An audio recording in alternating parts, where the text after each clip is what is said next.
So with the addition of brand new classes in the 1.13 update for Modern Warfare, a lot of people have been asking in the comment section if I can go ahead and run through what I believe are the top 10 weapons currently within Modern Warfare. And as I typically do with these types of videos, I'll be including timestamps which will take you to the specific class setups for the individual weapons. And a quick reminder, if you do enjoy the video, let me know by hitting the like button. If you're brand new to the channel or you're part of the 75% not currently subscribed to the channel but continue to watch my videos, please remember to hit that subscribe button with notifications on so you'll be able to find your way back for more Modern Warfare content. It's pretty much the same perks all the way across the board. I use EOD, Ghost, Shrapnel. I typically use C4 or one of the mines or a Claymore, and then I use the Stim Shot. The camo you'll be seeing on all the individual weapons is also Damascus, which is unlocked by getting gold on every single one of the base weapons within the game. The 10th ranked weapon on this list is going to be the PKM. I use the GI Mini Reflex, the Monolithic Suppressor, the 25.9-inch heavy barrel, the Snatch Grip under barrel attachment, as well as the Stippled Grip attachment. And early on in the game's life cycle, I had the PKM way higher on the list, but with some stealth nerfs behind the scenes, it's kind of dropped down a little bit lower on the list. It is an absolute melt machine if you can manage to hit your shots because it does have low recoil, but the thing that a lot of times people get caught up on is the lower mobility and slower aim down sight time. It's an LMG, use it like an LMG and you'll absolutely dominate. Next up on the list is the Scar, which was recently buffed. I used the GI Mini Reflex, the Monolithic Suppressor, the Forge Tac 20-inch long barrel, the 30-round mag, and also Stipple Grip. Like I said in the video where I kind of broke down this specific weapon, you can drop the Mini Reflex and put the collapsible stock. You can go ahead and drop the Stipple Grip and put the collapsible stock. There's a little bit of different things you can do. It really just depends. Personally, I don't like the iron sights. Even though they are fairly clean, I think sometimes when it has a little bit of recoil, it will end up covering the target. So personally, I just go with a standard GI Mini Reflex. And overall, I think Scar is one of those weapons that still does require a little bit more skill because it does have more recoil than the rest of the weapons in the game. For the most part, if you're good at managing the recoil, you should be able to be as effective with this weapon as almost any weapon in the game. And that is especially after the buff, which actually lowered that recoil. So it's a little bit easier to use. So the easy use factor definitely shoots up a bit. So this part of the list kind of gets all jumbled where you can kind of bump up some of these weapons, lower them a little bit, kind of mix and match. So just because I'm putting the Bizon at the 8th place spot, it doesn't necessarily mean it's the 8th ranked weapon, just kind of where I would place it currently within the meta. I think it could easily go up or easily go down if you kind of move around some of the weapons. And personally, I think that's actually a good problem to have because that means a lot of the weapons in this area of the ranking are kind of balanced and they're not necessarily overpowered or weak. So my Bizon best class setup is going to be the Monolithic Suppressor, the 8.7-inch steel barrel, the 84-round mags, the Stipple Grip tape, as well as the Corvus skeleton stock. And overall, I think there's a little bit of mixing and matching you can do, but for the most part, the really only big change you're going to do to this class is maybe drop the Monolithic Suppressor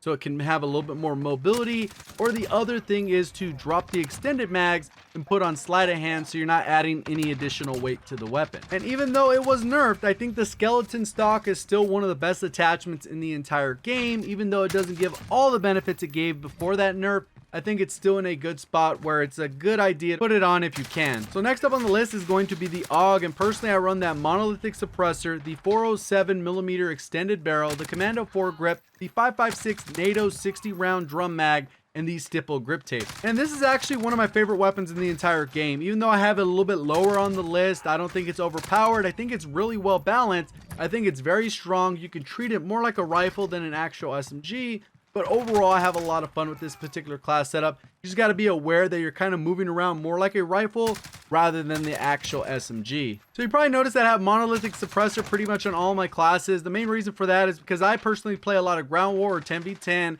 that allows you to stay off the compass, especially since I combine that with Ghost. And that normally wouldn't be an issue if I played in a full party because we wouldn't allow the enemy team to call in those UAVs, but I typically play solo, and we know that the game does not give you the best teammates. So the 5th ranked weapon on my list is going to be the Oden, and the best class setup for the Oden is that GI Mini Reflex, the Monolithic Suppressor, the Commando 4 grip, the 30-round mag, and the Stippled Grip tape. And overall, I think the Oden is probably the most underrated or most slept on weapon in the entire game. I don't see a lot of people using it, and I think just because they don't understand how you should be using this weapon, for the most part, it absolutely destroys. So if you've been sleeping on it, I definitely recommend trying it out. So that's going to bring us to a 4th ranked weapon on the list, and I have the MP7 ranked 4th with the monolithic suppressor, the FSS recon barrel, the 60 round mag, the stippled grip, as well as the FSS close quarter stock. And I think the reason that the MP7 ranks so high personally on my list, and I think most people's list, is just kind of one of those weapons that it's a jack of all trades, master of none.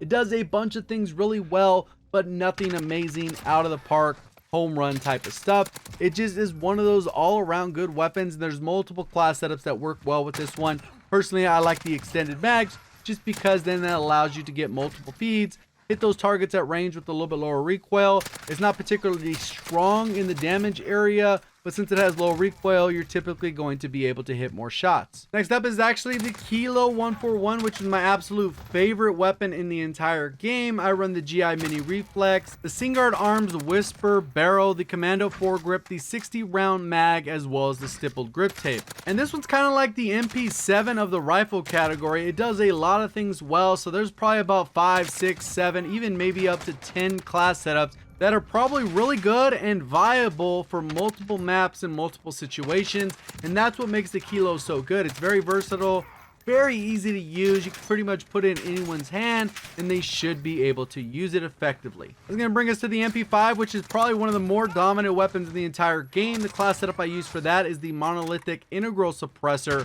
the 10mm round with stippled grip tape, the F-Tac collapsible stock, and sleight of hand. What you could do is if you wanted to have a little bit less recoil or a little bit more recoil control, stabilization, whatever the case is, you could drop the sleight of hand and put on an underbarrel, or get rid of the F-Tac collapsible and put on an underbarrel. Get a little bit of variety with this weapon. Again, a very dominant weapon, and just for the pure fact that it is probably overpowered, there are probably at least 10 different class setups that you could use. Get rid of the barrel and put something on the muzzle, put on an optic. There's all kinds of crazy stuff with the MP5, and it's still going to be a very dominant weapon. That's going to bring us to the number 2 weapon on the list, which is the Ram 7, which is available through the free battle pass at tier 31. I use the GI Mini Reflex, the monolithic suppressor, the XRK Ranger barrel. The ammunition is the 45 round mag, which should actually be the 50 after that 1.13 update, but they're having issues, as they tend to have issues with this game, and the stippled grip tape. You could swap out the barrel for faster mobility. You could drop the optic to put on a stock that'll allow you to aim down sight faster, or actually lower the recoil if you have any issues with it, which is typically what I would call a low recoil weapon that is very easy to manage. And overall, the thing that makes this thing the most overpowered is it is identical in almost every single way to the M4, except for it has an opposite recoil pattern. Instead of going up and to the right like the M4 does, it goes up and to the left. So with that being said, that's going to bring us to the best class setup for the M4, which is the #1 weapon and has been the #1 weapon since the beta. And that class setup for me could be tons of different things, but the one we'll go ahead and talk about is the GI Mini Reflex, the monolithic suppressor, the Corvus custom marksman barrel, which could be swapped out for the M16. There's a negligible difference between the two. It really just depends on which one feels better, looks better, whatever the case is. 60 round mag, and the stippled grip tape. And I actually don't think it needs a ton of explanation. We all know it's overpowered, and it's overpowered for several different reasons, whether it's the mobility, the magazine size, the damage profile, headshot multiplier. There's so many things we could just go on and on about why it's overpowered, but I think we all can agree the M4 is just a little too strong.